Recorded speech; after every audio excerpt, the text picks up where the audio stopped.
After 23 years, finally, a brand new classic Sonic game was released. Sonic Mania is a 2D return to form for Sonic the Hedgehog, and surprisingly, it does feature a number of 3D models, all using the low-poly Sega Saturn kind of look. We're going to look at the 3D models used in Sonic Mania and see just how close Team Mania came to replicating the Sonic models of years gone by. This is low poly.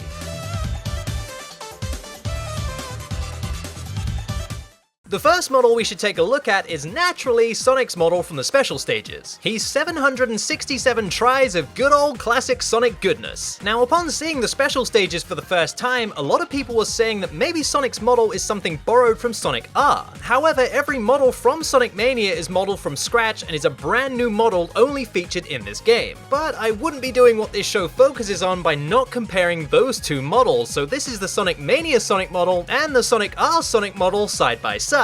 Now, the R model is 286 tries versus the 767 tries for the Mania model, which is roughly about 500 tries difference. Those extra 500 tries go into modeling the details of Sonic rather than just using textures as used in the Sonic R model. We can best see this in the ridges of Sonic's eyes, but we can also see it in the buckle of Sonic's shoes. If we turn on the wireframe for both of these models, we can see without a doubt just how much detail was actually added to the Mania models as opposed to the Sonic R model. All this extra geometry in Sonic's head goes to actually making Sonic look like Sonic. I mean, even his eyes are actually modeled as opposed to just being flat textures. The proportions of the Mania model also better match the sprites of classic Sonic used in the game. What's interesting about the Sonic Mania models is they're actually split up into 4 different states used within the special stages. These 4 separate models represent tripping, jogging, dashing, and jumping. It seems that each model was programmed with a specific animation tied to it, but the reason they did this, I have no idea. The only one that makes any sense is the jumping ball Sonic, which if you slow down special stage gameplay and jump, you can see where this model is transitioned from the regular Sonic model. The ball model becomes visible for every other couple of frames, and this is done in pretty much every 3D Sonic game. You may have also noticed that Sonic's pupils are missing in 1 or 2 of the models, and this is probably a performance thing where you don't actually see the front of Sonic's face, so there's no reason to have these small bits of geometry even visible. All in all, Sonic's model is probably a step up from what was possible on the Sega Saturn, and I really like this design. It perfectly captures classic Sonic in low poly.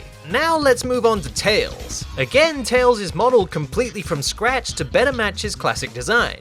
His Mania model clocks in at 795 tries, which is only just slightly more than Sonic's model. As expected, we can see the 2 tails that he's famous for, and also the 3 tufts of hair that stick out of his head. I've always loved Tails' design, and this low-poly version of him is a great representation of the character. Just like Sonic, Tails also has 4 different versions of the character model for different situations. This of course features Tails' dashing animation where he uses his tails to propel himself. Tails' pupils are also missing for the same reason that Sonic's were in the other model. You can never see Tails' face, so that geometry is better used elsewhere. I gotta say, Tails is probably my favorite low-poly version of any of the characters in this game. And with that, there's not too much else to say about Tails, so let's move on. Knock knock, it's Knuckles. Now once again, Knuckles is captured perfectly in his low-poly form, but has considerably more geometry than the other characters. At 1020 tries, those extra 300 tries from the other character models can be hard to spot at first, but if you look down at Knuckles' feet, not only will you realize nobody can stop them,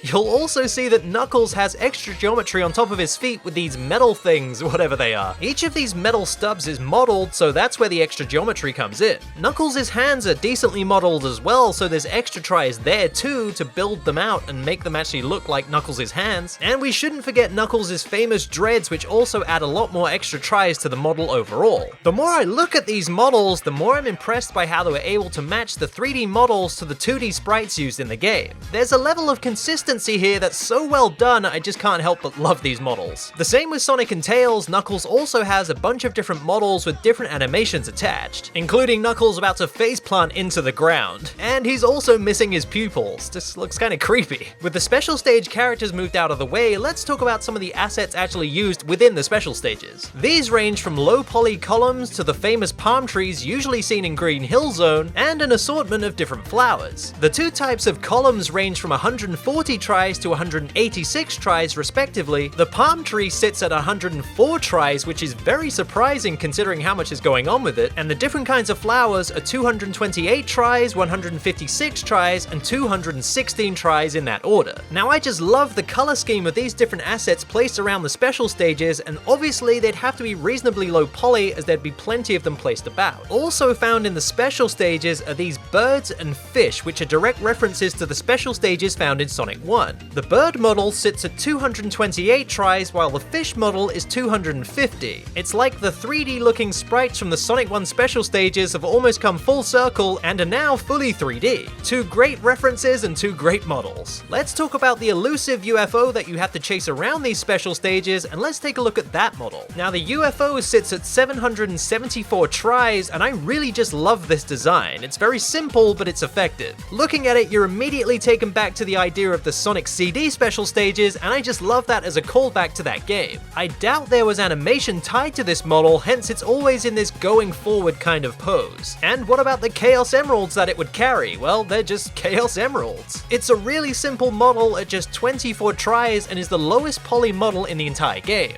Okay, now let's move on to some of the 3D models used in the actual stages of Sonic Mania. Now anybody who's ever played a Sonic game knows that you have to usually jump through giant rings to get to the special stages, and in this game they were actually 3D models. This simple model of a special stage ring is just 160 tries, and it's basically just a donut-shaped ring. There's nothing special about it. During the epic boss fight with Metal Sonic, there's a giant Eggman tower in the background, and this is actually a 3D model. It's one of the largest models in the game at 1,458 tries, and it's very hard to make out within the game, but if you look very hard, you can see that these lights are actually models and not just textures. We can see this better if we turn on the wireframe, and there they are, just little circles of lights dotted around the model. I loved seeing this during the game, it just created such an ominous feel during this boss fight. And this would be where I'd wrap the episode up, but there's one more model that you won't see in the game. Now this Death Egg robot looking machine is actually an unused model, and I believe it was meant to be seen in the Titanic Monarch Zone.